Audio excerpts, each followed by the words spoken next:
शुक्रिया। आप लोग थक भी गए होंगे और मैं डबल थका हुआ हूँ। उधर भी एक प्रोग्राम सुबह से चल रहा है, उसमें भी ज्यादा नहीं, 2-3 बात कहूँगा। बहुत ज्यादा दिलीप साहब कह चुके हैं, सारे वक्ता बात कह चुके हैं और रिपीट करने का कोई मतलब पॉइंट नहीं। मैं यहां से शुरू करता हूं कि विल्सन साहब चले गए कि ये सभा जो है, अगर आप लोग इजाजत दे तो एक प्रस्ताव में रखना था कि यहाँ हम लोग 29 जनवरी 2019 को एक यहाँ बड़ा कार्यक्रम किया था, आप लोगों को याद होगा, जन्म आरक्षण के विरोध में और रोस्टर के समर्थन में, जिसमें उर्मिलेश जी, दिलीप जी, तेजस्वी यादव सब लोग। तो आज एक प्रपोजल रखना चाहता हूं कि आप विल्सन साहब के माध्यम से स्टालिन साहब को इनवाइट कीजिए, उनका सम्मान समारोह इसी हॉल में, और इसलिए कि ऑल्टरनेटिव एजेंडा सेट कर रहे हैं। चाहे ओबीसी का रिजर्वेशन का मसला हो, चाहे टेम्पल्स के डेमोक्रेटाइजेशन का मसला। हम मंदिर में विश्वास करते हैं नहीं करते हैं, मेरा व्यक्तिगत मसला है, लेकिन मंदिर अगर सार्वजनिक संस्थान है और आप अगर कोई विश्वास करते हैं तो आपका भी पुजारी वहां होना चाहिए डेमोक्रेटाइजेशन के लिए। ये आपका अधिकार है। तो पहला नजीर पेश हुआ है, इसलिए उनको बुलाइए, यहाँ सब सम्मानित कीजिए, हम लोग रहेंगे। और उत्तर भारत के नेता फिलहाल कंपटीशन में है कि परशुराम का सबसे बड़ा मंदिर मूर्ति कौन बनवाएगा और विष्णु का कौन बनवाएगा। इन दोनों को एक कंपटीशन खेलने दीजिए और कोई शिकायत नहीं है, क्योंकि आप सीखे यही हैं तो खेलेंगे वही। हमने वो नहीं सीखा है। हमारी दिलचस्पी मंदिर और मूर्ति बनाने में नहीं है, मुक्ति में हमारी दिलचस्पी है। तो जब ये खेल लेंगे, जब उससे थक जाएंगे तब आएंगे, तब इनसे बात करेंगे। और हमारे जैसे लोगों किसी नेता से कुछ चाहिए भी नहीं होता है लगातार। चलिए अब थोड़ा सा हंस भी लीजिए, अब बहुत आप टेंशन में उस समय से थोड़ा सा कुछ लाइटर बात ही हो जाए। ये सब्जेक्ट जो आपने रखा है वो उसी में सोच रहा है, ओबीसी की जातिवार जनगणना क्यों नहीं। तो उसका सवाल का जवाब उसी में निहित है कि जनउद्धारी चाहते नहीं है कि जातिवार जनगणना हो। इसमें क्या है?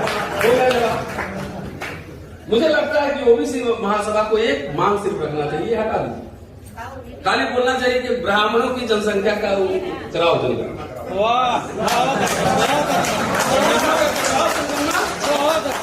इतना संसाधन किसके पास है तो पता लग जाएगा कि जनऊ लीला क्या है। बात समझ रहे हैं? जनऊ लीला क्या है ये समझना भाई। अब आता हूं थोड़ा सीरियस बात बीच बीच में कर दूं। जब से संविधान बनने की प्रक्रिया शुरू हुई 1909 मॉन्टेस्क्यू चेम्सफोर्ड जो आया, वहां से संविधान बनने की प्रक्रिया शुरू हुई। तो जिस दिन संविधान बनने की प्रक्रिया शुरू हुई उसी दिन संविधान खत्म करने वाली शक्तियों की भी जन्म शुरू हुआ।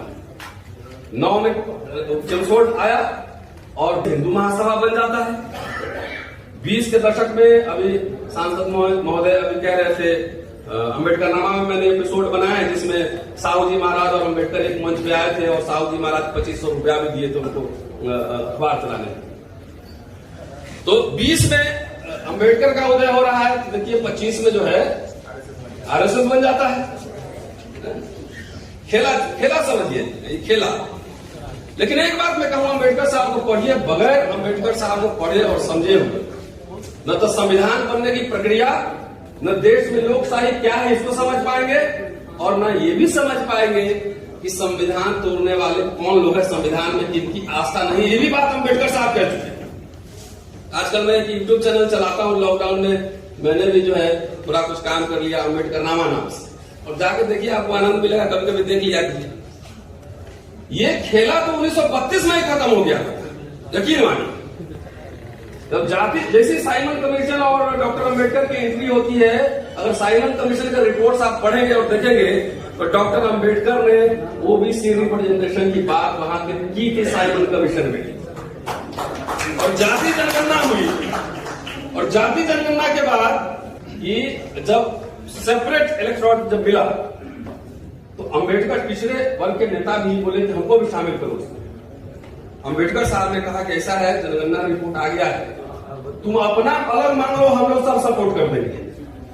अगर उस समय ये बात समझ में आ गई रहती तो खेला आपका सेपरेट पृथक निर्वाचन क्षेत्र, पिछड़ा का सांसद पिछड़ा ही चुनता, कोई सवाल के भरोसे आपको रहने की जरूरत नहीं। लेकिन वो बात हुई नहीं। चलिए समय का में चलते चलते आखिर जाति जनगणना मान लिया हो गया तो, नरेंद्र मोदी जी करवा दिए तो वैकल्पिक एजेंडा है, अगर नहीं है तो फिर जाओगे मंदिर ही बनवाने, घंटा ही बजाओगे, तो किसके खिलाफ आप लड़ोगे? आप दलितों के खिलाफ लड़ोगे, मुसलमानों के खिलाफ लड़ोगे।